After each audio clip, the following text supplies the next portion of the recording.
Mchezo wa gofu ni miongoni mwa michezo ya kipekee sana ulimwenguni ambayo imekuwa haitambuliki sana kama ilivyo mchezo wa mpira wa miguu. Dhana ya watu wengi wanaamini kwamba mchezo huu ni wa matajiri pekee.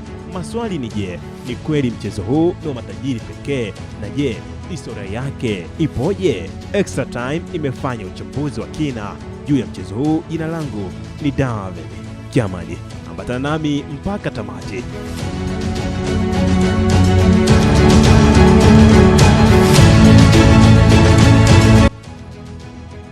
Mchezo wa kisasa wa gofu ulianza nchini Scotland katika karne ya 15 ukihusisha kupiga mpira mdogo kwa fimbo maalumu julikanayo kama vigoe hadi mashimoni kwa mapigo machache zaidi. Taifa la Scotland linatambulika kwa kuanzisha sheria za mchezo huu ambazo zinatumika mpaka sasa, pamoja na viwanja vya kwanza vya mchezo wa gofu.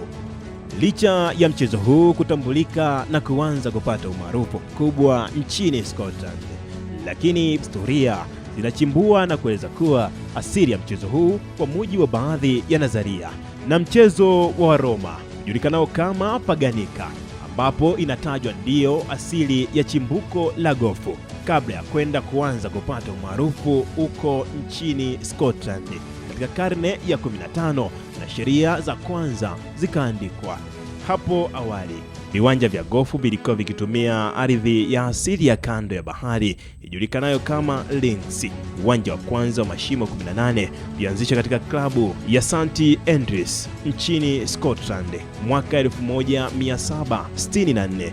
Katika karne ya 19 mchezo ulipata mabadiliko makubwa ya kiteknolojia. Mipira ya awali iliboreshwa na kuletwa mipira ya kisasa ambayo ilikuwa bora sana tofauti na ya awali, lakini pia vigoe vilibadilika kutoka mbao na kuanza kutumia chuma na baadaye vifaa vya kisasa kama vile graphite na titanium ambavyo viliufanya mchezo huu kuzidi kukua na kuwa kisasa zaidi. Nchini Tanzania, gofu ilianzishwa na Waingereza wakati wa ukoloni. Historia inaonyesha kuwa uwanja wa kwanza ulijengwa Dar es Salaam katika eneo la Jimkana mwaka 1919, ukifuatiwa na uwanja wa Moshi mwaka 1922 na uwanja wa Mufindi mwaka 1920. Kwa kipindi hiki waliokuwa wakicheza mchezo huo walikuwa haswa ni Waingereza, kabla na baadaye baadhi ya wafanyakazi waliokuwa karibu nao kuanza kujifunza mchezo huo, na ilipofika mwaka 1950, miaka 11 kabla ya uhuru, mchezo huo ukaanza kushuka kwa kasi.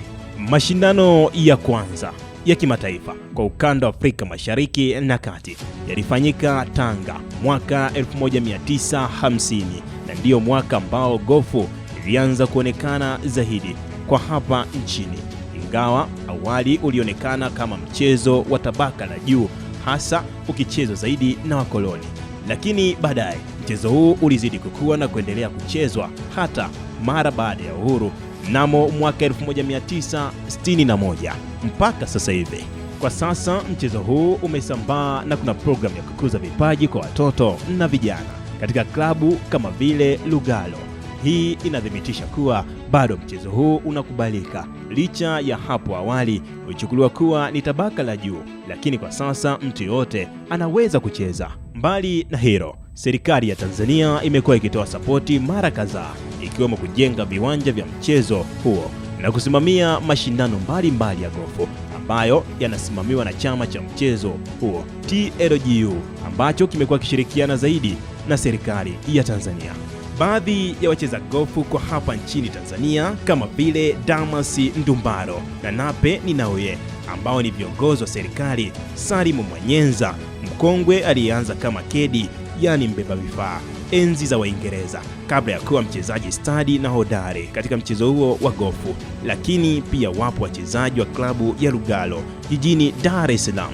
Klabu hii ni kitovu cha gofu na ilianzishwa na wachezaji wengi walioshiriki mashindano ya KCB East Africa Golf Tour.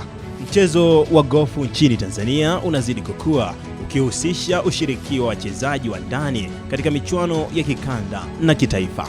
Katika ngazi ya kimataifa, gofu inatawaliwa na mashindano makuu manne kwa wanaume yajulikanayo kama Majors. Mashindano hayo ni The Masters ambayo yalianzishwa mwaka 1934 na Bob John huko Augusta, Georgia, USA Open ambayo ilianzishwa mwaka 1895 na ikajulikana kwa kuwa na viwanja vigumu zaidi.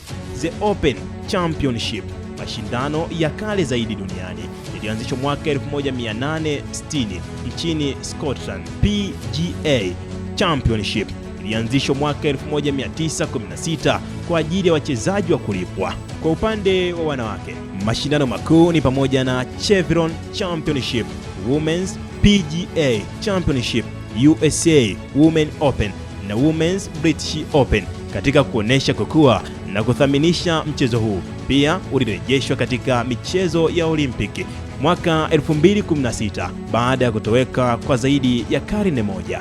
Licha ya ukongwe wake ulimwenguni, mchezo wa gofu kihistoria umekuwa ukihusishwa na tabaka la juu la kijamii, na wengi wakiamini kuwa huu si mchezo wa kila mtu kama ilivyo michezo mingine kama vile mchezo mpira wa miguu au basketball, bali huu ni mchezo matajiri pekee, na hii ni kutokana na gharama kubwa ya wanachama katika vilabu, vifaa na matengenezo ya viwanja vinavyohitaji ardhi kubwa na rasilimali nyingi. Ukweli ni kuwa katika nchi nyingi gofu ilianza kama mchezo wa wasomi na matajiri, hasa nchini Scotland, na baadaye kuenea duniani kote kupitia himaya ya Uingereza, taifa ambalo ilitawala maeneo mengi duniani na kupelekea mchezo huu kuendelea kusambaa kwa kasi.